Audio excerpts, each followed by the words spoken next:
Good morning, it's Tuesday the 29th of November. This is the Phoenix Blue update presented this morning by Tom Colley.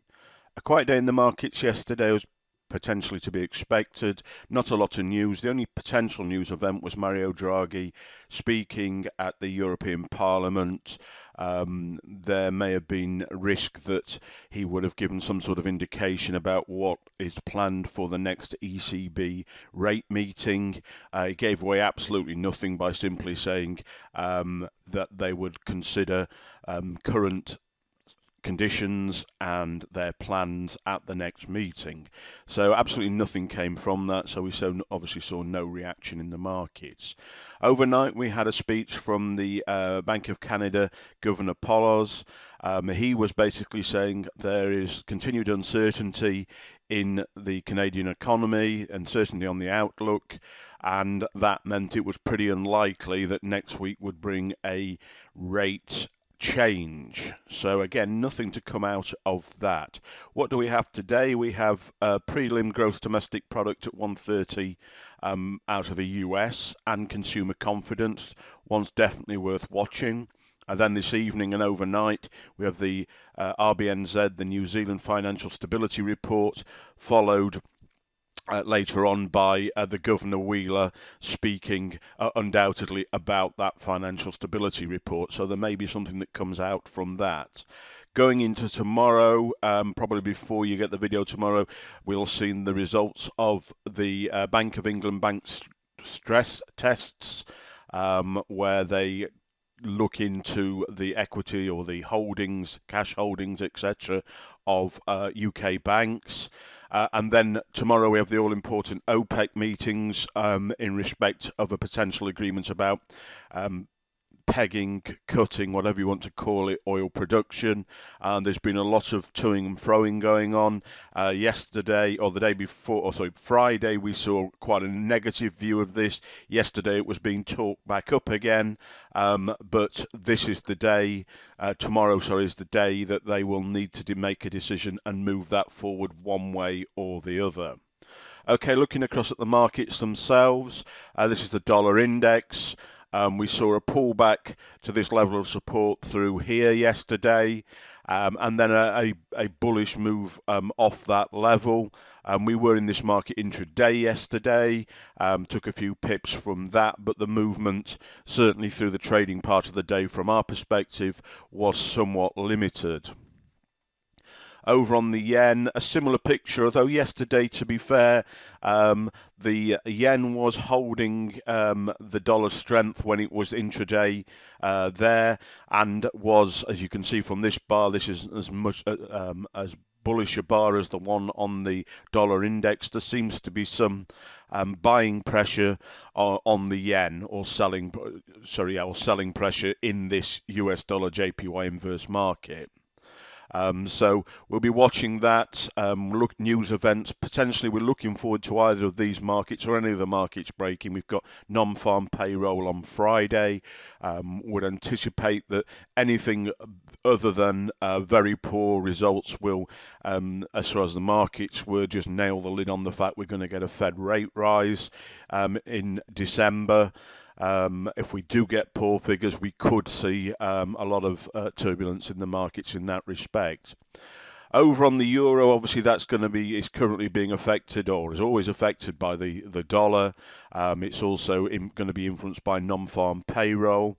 At the moment, this market, we've got several levels of support, or two particularly critical levels of support below where price currently is, which doesn't give us a lot of scope for any long-term trends. We did pull back yesterday, and I know Mark showed you this into this channel here, pull back into there, but again, very much replicating the other markets intraday, in that yes, there was some movement, but it was somewhat confined. Now, there are a couple of other risk events that will affect this market. On Sunday, we have the Italian referendum. the referendum in itself isn't that critical. The important thing is that Prime Minister Renzi has nailed himself to the result of this referendum.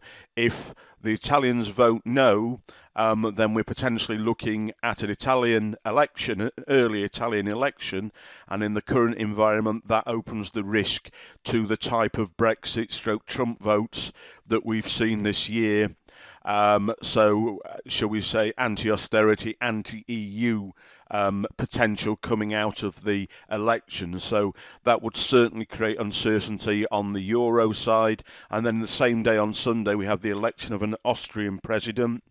There is potential for this to be a far-right candidate, an anti-EU Freedom Party candidate. If that candidate was to win, then Austria would potentially be looking to renegotiate their terms and place within the EU. So again, that would cause consternation, as did the Brexit vote. So these are two really big risk events coming up this weekend that could potentially see the markets gap one way or the other at the open on Monday. I know we're talking a bit far ahead for that, but just to be aware that those events are happening this weekend and could be really, really significant. Obviously, any break of this low, if we do get that no vote and we get the anti-EU Austrian president, we could quite easily see this low broken if we haven't already broken that, and then we're heading down to around parity before we've got any other major level of support. The euro has been talked in that, or is being talked in that direction over the next few months. So we'll wait to see what happens there, and we'll report back to you on that early next week. Over on the Aussie pulled back yesterday into a level. We had an order here at about 7,500 or at 7,500. So far it's missed that entry by about 3 pips. We will be looking, if we don't get through that entry, we'll be looking for a break below this support level here and a pullback into there to take that to the short side. We definitely see more short side in the Aussie. We've had a big move down here. We've now had a nice pullback. The commitment of traders report that came out overnight a little bit late because of the Thanksgiving bank holiday on Friday suggests that there's plenty more downside in this market. Another market we're very interested in at the moment is the S&P, seasonally long, and also following the Trump election win, potential for stock or for corporations to be buying their own stocks. Now, interestingly, I found an article yesterday about what another reason they would be buying their own stocks, and that would be the difference in between the cost of equity, that's the cost of having monies from in the form of shares, and the cost of debt. Whilst borrowing for major corporations is so low in terms of interest rate, as we can see here, we've got the cost in terms of what shareholders have to be paid as a dividend, and also the admin costs of shareholdings, and then we've got the cost of borrowing money, and we can see the cost of borrowing is substantially at this moment in time below the cost of equity. That allows companies to borrow money to buy back their shareholding. That effectively boosts the earnings per share and makes the results of the corporations look stronger, hence the continuing push long. Now, from what I've read, there's potentially another 12 to 18 months before this gap begins to get closed by potential rate rises, despite the yield rises we've seen on bonds recently. Okay, guys, so that's it for today. Potentially another quite quiet day. We are trading cautiously at the moment, waiting for significant breaks one way or the other. Just a reminder, we're on Instagram and we're on Twitter.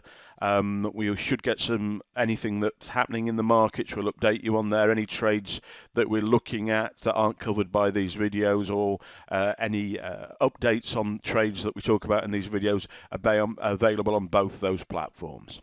Okay, have a great day's trading, and we'll speak to you once again in the morning. Thank you and goodbye.